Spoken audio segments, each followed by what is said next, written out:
Bismillahirrahmanirrahim. Assalamualaikum warahmatullahi wabarakatuh. Pada video ini saya akan menampilkan video tentang tugas 2 yang berkaitan dengan pengambilan jurnal ataupun artikel. Untuk jurnal pertama yang saya ambil adalah Budaya Patriarki dan Ketidaksetaraan Gender dalam Pendidikan di Desa Bontoraja, Kabupaten Bulukumba. Jurnal yang saya ambil ini merupakan jurnal yang sudah terakreditasi pada Sinta 4. Hal yang terpenting pada jurnal ini yang pertama adalah akses pendidikan yang tidak setara antara laki-laki dan juga perempuan.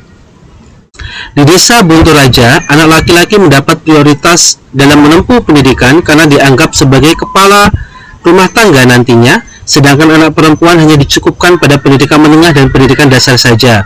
Pada masa pernikahan, anak perempuan dianggap hanya mengurusi dapur saja, sehingga pendidikan menjadi hal yang kurang penting bagi perempuan. Yang kedua adalah hambatan ekonomi dan sosial bagi anak perempuan.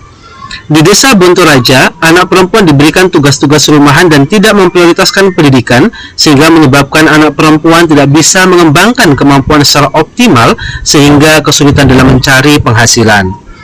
Dampak dari ketidaksetaraan gender di Desa Bontoraja, Kabupaten Bulukumba bagi perempuan yang pertama adalah hilangnya potensi atau kemampuan dari anak perempuan, yang kedua memiliki ketergantungan ekonomi dengan laki-laki, yang ketiga adalah memproduksi kemiskinan.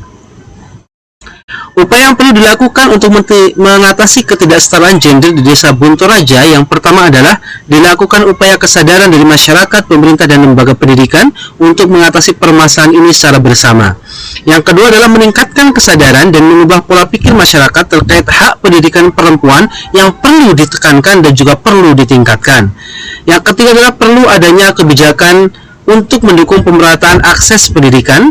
Yang keempat adalah pemerintah memberikan insentif bagi keluarga untuk mendukung pendidikan anak perempuan.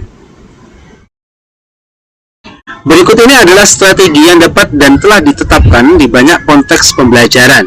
Yang pertama adalah mempromosikan kesetaraan gender, penggunaan materi ajang yang berimbang, aktivitas bermain peran, pembagian pujian yang terfokus pada usaha bukan karena gender.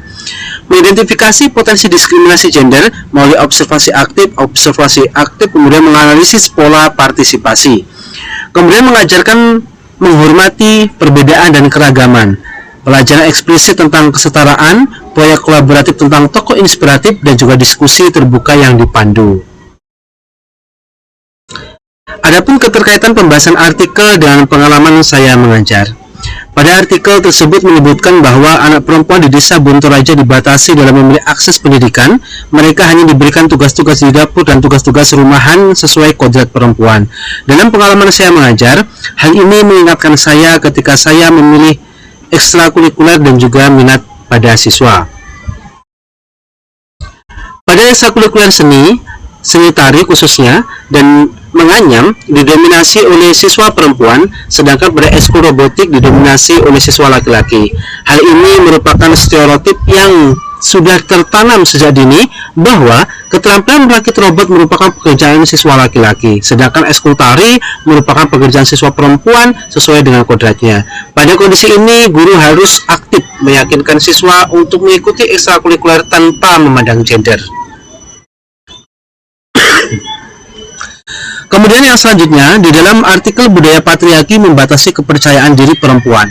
Dalam pengalaman saya menemukan perbedaan yang mencolok dalam partisipasi siswa di kelas. Dalam pembelajaran di kelas, siswa laki-laki lebih vokal dan lebih percaya diri untuk menjawab soal-soal yang diberikan oleh guru meskipun jawaban mereka belum tentu benar.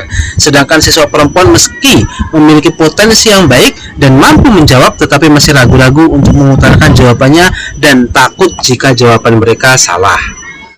Kemudian untuk artikel yang kedua, saya mengambil judul artikel Effect of Gender on Basic Numerical and Arithmetic Skill, Pilot Data from 3 to 9 Grade for a Large Scale Online Dyscalculia Screener. Pada jurnal ini terakreditasi Scopus Q2. Kemudian, hal-hal yang terpenting pada artikel ini yang pertama adalah tidak ditemukan perbedaan gender yang konsisten dan sistemik.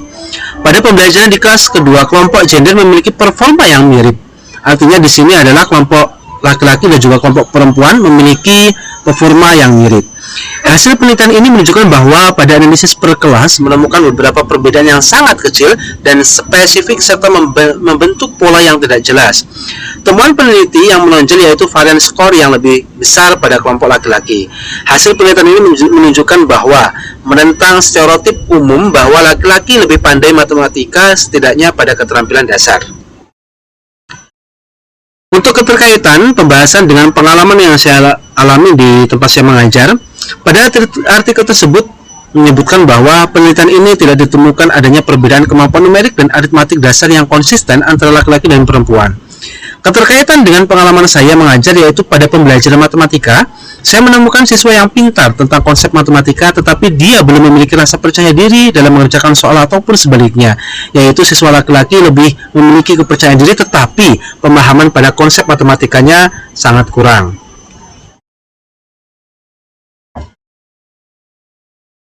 Kemudian, pada artikel menyebutkan bahwa hasil temuannya yang menarik adalah varian yang lebih besar dalam kelompok laki-laki.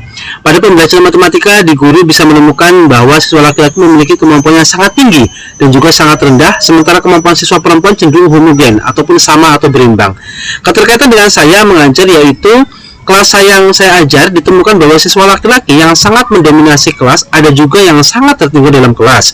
Sementara untuk siswa perempuan memiliki kompetensi matematika yang stabil. Dari temuan saya dalam pembelajaran, saya menyadari bahwa pentingnya pembelajaran berdiferensiasi. Pengelompokan siswa yang efektif berdasarkan kemampuan siswa, bukan berdasarkan dalam gender. Baik Ibu dosen, mungkin itu saja yang dapat saya sampaikan pada pembahasan tugas 2 ini. Saya akhiri, wassalamualaikum warahmatullahi wabarakatuh.